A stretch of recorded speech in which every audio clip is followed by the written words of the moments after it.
What if I told you that some of the richest places on Earth are also some of the smallest? Tiny countries, tiny populations, tiny land areas. Yet somehow they became unbelievably wealthy. Countries smaller than many cities now hold more money per person than global superpowers. And the reason why is fascinating, because being small can actually become an advantage. Today, we're exploring how places like Luxembourg, Monaco, and Qatar became some of the richest countries on Earth. Most people assume large countries should naturally become richer, more land, more people, more resources, but in reality, small countries can move faster. They can adapt quicker, change laws easier, attract foreign money more efficiently. And if they find one incredibly profitable advantage, everything changes. Some became banking capitals, some became tax havens. Others were simply lucky enough to sit on oceans of natural gas and oil. And once the money starts flowing into a tiny population, the numbers become enormous. Hidden between France, Germany, and Belgium lies one of the richest countries on the planet, Luxembourg. At first glance, it looks calm and ordinary, quiet streets, historic buildings, a population smaller than many neighborhoods in major cities, but beneath that peaceful image is one of the world's most powerful financial systems. Luxembourg transformed itself into a global banking and investment hub. Thousands of international companies moved money through the country thanks to favorable taxes, political stability, and access to the European market. Today, massive investment funds and financial institutions operate from this tiny nation. And because only around 600,000 people live there, the country's wealth per person became absolutely massive.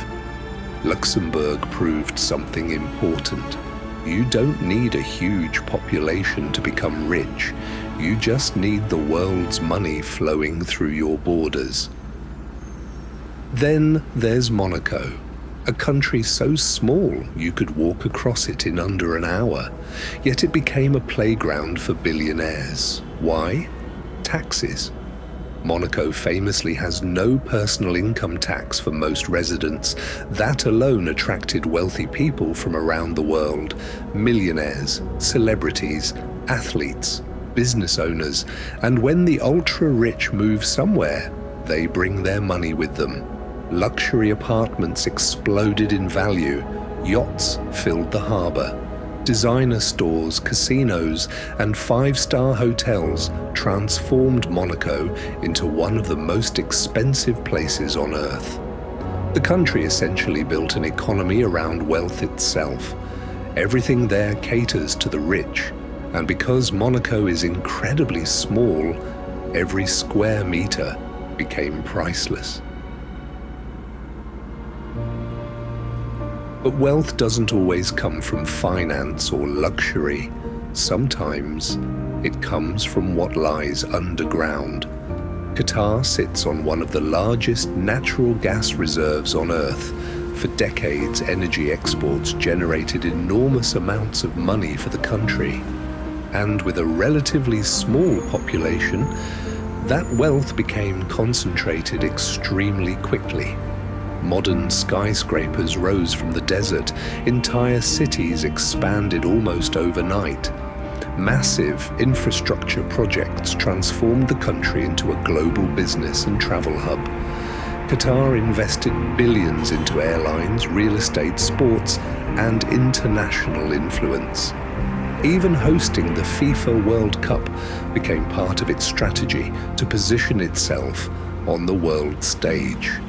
What once looked like empty desert became one of the wealthiest nations on the planet.